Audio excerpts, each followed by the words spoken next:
Everyone, तो ये second part होने वाला है थोरैसिक स्केलेटन का एंड आज हम पढ़ेंगे कॉस्टल कार्टिलेजेस के बारे में। तो सबसे पहले मैं डायग्राम के थ्रू आपको समझा देती हूँ। इस तरीके से मैन्यूब्रियम होती है और मैन्यूब्रियम हमने ऑलरेडी अपने पहले पार्ट में पढ़ लिया है। अब होता क्या है, मैंने आपको बताया था, इस तरीके से आपकी रिब्स जो हैं वो जुड़ती हैं और पीछे की तरफ जाती हैं। ठीक है, इस तरीके से आपकी रिब्स हैं, जैसे इस साइड है वैसे उस साइड होगा, और ये दोनों के दोनों पीछे जाकर के वर्टिब्रल कॉलम से जुड़ जाएंगी और एक कैविटी बना देंगी जो कि थोरैसिक कैविटी है। अब होता क्या है कि यहाँ पे आप डायग्राम में अगर देखोगे बीडी चौरसिया में, तो इस तरीके से आपको ब्लू डायग्राम में दिखेगा, तो यही आपके कॉस्टल कार्टिलेजेस होते हैं। ये जो छोटे से होते हैं ना, यही आपके कॉस्टल कार्टिलेजेस होते हैं। और आज इस वीडियो में हम इन्हीं कॉस्टल कार्टिलेजेस के बारे में पढ़ने वाले हैं कि ये कॉस्टल कार्टिलेजेस क्या है।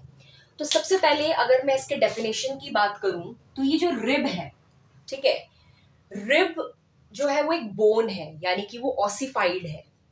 लेकिन ये जो पोर्शन ऑसिफाई नहीं हो पाए, यानी कि जो अनऑसिफाइड पार्ट्स रह गए इस रिब के, जो एंटीरियर यानी कि आगे की तरफ, पीछे तो नहीं है, आगे की तरफ ही है, तो जो एंटीरियर अनऑसिफाइड पार्ट है रिब्स का, उन्हीं को ही कॉस्टल कार्टिलेजेस बोलते हैं। क्या बोला मैंने कि रिब्स के ये जो एंटीरियर साइड पे जो अनऑसिफाइड पार्ट्स हैं, यानी कि जो unossified anterior parts of the ribs हैं, उन्हीं को ही हम कॉस्टल कार्टिलेजेस बोलते हैं। और बिकॉज ये कार्टिलेजेस हैं तो ये हाइलाइन कार्टिलेज के बने हैं, एंड इनका सबसे इंपॉर्टेंट जो रोल होता है वो ये होता है कि it provides the elasticity to the thoracic skeleton, यानी कि ये जो पूरा ढांचा बन रहा है ना, उसको एक इलास्टिसिटी ये प्रोवाइड कर रहा है। क्योंकि अगर ये भी बोन हो जाता, आप खुद सोचो, बोन कितनी स्ट्रांग रहती है, कोई मूवमेंट नहीं हो पाता, हम ये जो इंस्पिरेशन एक्सपिरेशन करते हैं वो प्रॉपरली नहीं हो पाता, ये जो हम सांस ले रहे हैं सांस छोड़ रहे हैं, इसके लिए हल्का फुल्का थोरैसिक कैविटी का मूव होना बहुत ज्यादा जरूरी है कि नहीं, है ना। तो उसी के लिए these are very important because they provide the elasticity to the thoracic skeleton. तो अगर ये भी बोनी हो जाते तो कहाँ से इलास्टिसिटी आती। तो ये मैंने आपको बता दिया कि थोरैसिक जो कॉस्टल कार्टिलेजेस हैं वो क्या है। कॉस्टल कार्टिलेजेस जो है वो एंटीरियर अनऑसिफाइड पार्ट्स हैं रिब के, जो कि इलास्टिसिटी प्रोवाइड करते हैं थोरैसिक कैविटी को, और हाइलाइन कार्टिलेजेस के बने हुए होते हैं। ठीक है, अब हम वन बाय वन देखेंगे। अब होता क्या है, जिस तरीके से हमने स्टर्नम को 3 पार्ट्स में डिवाइड किया था, बिकॉज उसके 3 पार्ट्स होते हैं, उसी तरीके से स्टर्नम पे कहाँ पे ये जुड़े हैं, तो इसको भी हम अलग अलग उसमें पढ़ेंगे। अब हमने पढ़ा था कि ऊपर वाला जो मैन्यूब्रियम है स्टर्नम का, उस पे केवल फर्स्ट कॉस्टल कार्टिलेज है और सेकंड कॉस्टल कार्टिलेज का आधा पार्ट है, यानी कि डेमीफेसिट है। ठीक है, तो एक ये हो गया फर्स्ट कॉस्टल कार्टिलेज, और ये सेकंड कॉस्टल कार्टिलेज का सेकंड पार्ट है। ठीक है, समझ में आया। उसके बाद ये जो बॉडी है, इस पूरी बॉडी में हमारा 3 जुड़ता है, 4th कॉस्टल कार्टिलेज जुड़ता है, 5th जुड़ता है, 6th जुड़ता है, और 7th का भी आधा जुड़ता है। 7th का भी आधा जुड़ता है बॉडी पे, क्योंकि आधा जो होता है वो जिफी स्टर्नम पे होता है, यानी कि जिफॉइड प्रोसेस पे होता है। तो अब हम वन बाय वन इसको देखते हैं। अब हम सबसे पहले इस फर्स्ट वाले की बात करेंगे। तो अब इसमें क्या है कि मैं इसको यहाँ पे बना रही हूँ, सपोज ये इस तरीके से है और ये है, ये रिब है आपकी। ठीक है, ये रिब है, तो हम सिर्फ इस वाले पोर्शन की बात कर रहे हैं, ये जो काला काला पोर्शन है। अब और यहाँ पे इसमें स्टर्नम जुड़ी है। ठीक है, यहाँ पे ये जो है ये स्टर्नम जुड़ी है, ये आपकी स्टर्नम है। तो अब हम सिर्फ इस ब्लैक वाले पोर्शन की बात करेंगे, क्योंकि वही कॉस्टल कार्टिलेज है। अब इस कॉस्टल कार्टिलेज की अगर हम बात करें, तो इसका भी एक सरफेस है आगे का, जो कि एंटीरियर सरफेस है। एक इसका इधर अंदर की तरफ है, जो कि इसका मीडियन सरफेस है, क्योंकि स्टर्नम मीडियन की साइड है। एक इधर रिब के साथ इसका लैटरल है, एक इसका ऊपर अपर एंड है, और एक इसका नीचे लोअर एंड है। यानी कि जो डब्बा सा बन रहा है, जो स्क्वायर सा बन रहा है, इसमें भी स्टर्नम की साइड वाला मीडियन, रिब की साइड वाला लैटरल, स्टर्नम की साइड वाला मीडियन, रिब की साइड वाला लैटरल, ऊपर वाला अपर एंड, नीचे वाला लोअर एंड, और आगे वाला एंटीरियर सरफेस। तो अब होता क्या है कि ये जो आगे वाला पोर्शन होता है, यानी कि जो एंटीरियर सरफेस होता है फर्स्ट कॉस्टल कार्टिलेज का, आपको पता है यहाँ पे इस तरीके से क्लैविकल होती है। तो ये जो फर्स्ट कॉस्टल कार्टिलेज का जो एंटीरियर सरफेस होता है, ये कहीं ना कहीं it contributes in making this SC joint. जो एससी जॉइंट है वो तो स्टर्नम और क्लैविकल के बीच में ही बन रहा है, लेकिन ये जो नीचे वाला फर्स्ट कॉस्टल कार्टिलेज है, अगर आप डायग्राम में देखो, तो अगर ये क्लैविकल जा रही है तो ये ऐसे पीछे से जाता है, तो कहीं ना कहीं it contributes to the SC joint. तो SC ज्वाइंट के निकट है, पास है, तो जाहिर सी बात है कि इस पे वही चीजें अटैचमेंट होंगी, जैसे कि SC लिगामेंट हो गया, SC कैप्सूल हो गया, SC डिस्क हो गया, क्योंकि उसके साथ क्लोज कांटेक्ट में है ना वो। तो इसी तरीके से यहाँ पे इस वाली चीजों की अटैचमेंट आपको देखने के लिए मिलेगी। इतना समझ में आया।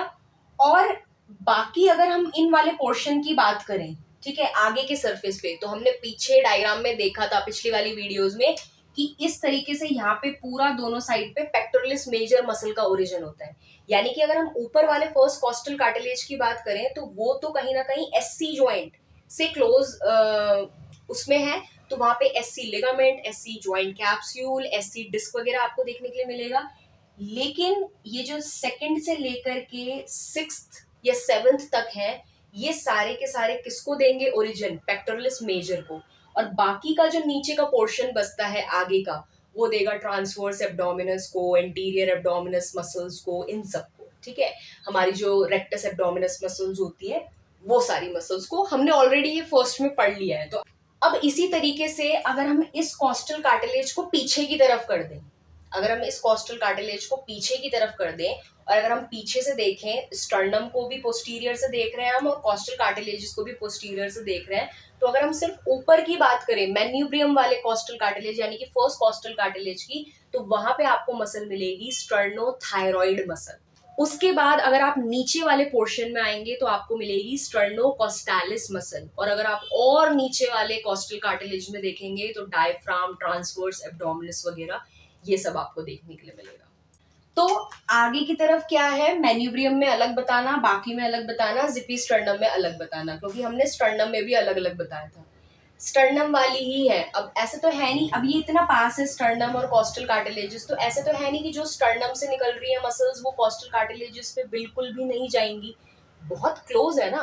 तो जो स्टर्नम की है वो ही इसकी है, वो मैंने आपको ऑलरेडी बता दिया। तो हमने इसका आगे का पोर्शन देख लिया और इसके पीछे का पोर्शन देख लिया। अब हम इसके ऊपर और नीचे का पोर्शन देखेंगे। तो ऊपर और नीचे का पोर्शन देखेंगे अगर, तो दिमाग लगाओ, इस तरीके से दूसरी रिब निकलेगी, इस तरीके से तीसरी रिब निकलेंगी, और इसके बीच में मैंने आपको क्या बताया था, external intercostal membrane and internal intercostal muscle.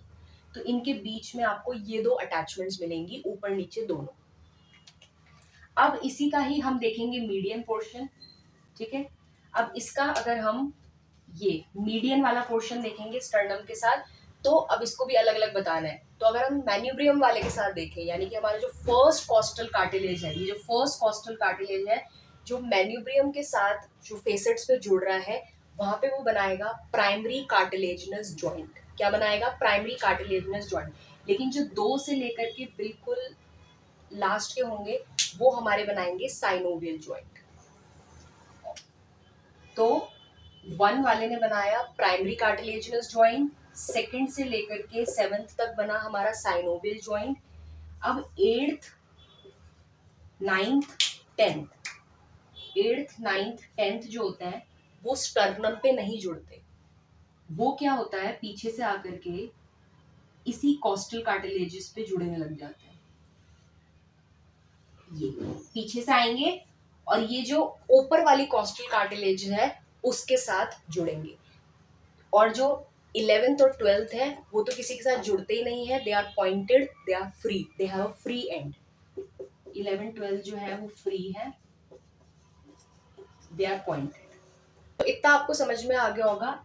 यानी कि हम ये जो इतने से पोर्शन की बात कर रहे थे, इतने से पोर्शन की आगे की अटैचमेंट अलग अलग बतानी है स्टर्नम के हिसाब से, पीछे की अटैचमेंट भी अलग अलग बतानी है स्टर्नम के हिसाब से, ऊपर नीचे तो रिब ही रिब है, रिब ही रिब है, तो यानी कि वो एक्सटर्नल इंटरकॉस्टल मेम्ब्रेन और इंटरनल इंटरकॉस्टल मसल्स ही तो रहेंगी उनके बीच में, है ना। ये जो पूरा इधर ये बीच का जो गैप फिल कर रही है वो इंटरनल इंटरकॉस्टल और एक्सटर्नल इंटरकॉस्टल ही तो होंगी, कॉमन सेंस ही बात है। अब हम इसका मीडियल एंड देख रहे हैं, मीडियल एंड मतलब स्टर्नम के साइड वाला। तो स्टर्नम के साइड वाला मैंने आपको पहले ही बता दिया था, पहली वीडियो में मैंने आपको बता दिया था कि कॉस्टल कार्टिलेजेस का जो मैन्यूब्रियम के साथ जुड़ेगा वो प्राइमरी कार्टिलेजिनस जॉइंट बनाएगा। जो 2 से लेकर के 6 जो पूरी ये जुड़ी हुई रहेंगी कॉस्टल कार्टिलेजेस, ये साइनोवियल जॉइंट बनाएंगी। जो 8th, 9th और 10th रिब रहती है वो स्टर्नम के साथ डायरेक्टली अटैच नहीं होती, इसीलिए उनको फॉल्स रिब बोलते हैं, ठीक है। तो वो क्या होती है, वो फिर ये होगा कि भाई अगर वो स्टर्नम के साथ अटैच नहीं है तो कहाँ अटैच है, तो 8th 9th और जो 10th है ना वो ऊपर अटैच है। देखो आपको याद कैसे रखना है, पहले वाला जो कॉस्टल कार्टिलेज होता है वो मैन्यूब्रियम पे होता है, जो दूसरे वाला होता है वो आधा मैन्यूब्रियम पे होता है आधा बॉडी पे होता है। उसके बाद 3 4 5 6 जो होते हैं वो पूरे पूरे बॉडी पे होता है, यानी कि जो 6 होंगे वो पूरे पूरे बॉडी पे होंगे। जो 7th वाला है वो आधा बॉडी में होगा आधा जिफॉइड प्रोसेस में होगा। तो यानी कि 7th तक स्टर्नम जो है वो खत्म हो गई। अब कहाँ जोड़ोगे स्टर्नम पे, स्टर्नम पे 7th तक खत्म हो गई। तो अब जो 8th 9th और 10th है कॉस्टल कार्टिलेजेस, ये जो रिब्स हैं ये आपकी स्टर्नम पे अटैच नहीं हो रही हैं, इसलिए उनको फॉल्स रिब बोलते हैं। यानी कि जो ट्रू रिब है वो आप केवल 1 से 7 रिब्स को ही बोल रहे हो, क्योंकि वो डायरेक्टली स्टर्नम पे अटैच हो रही है।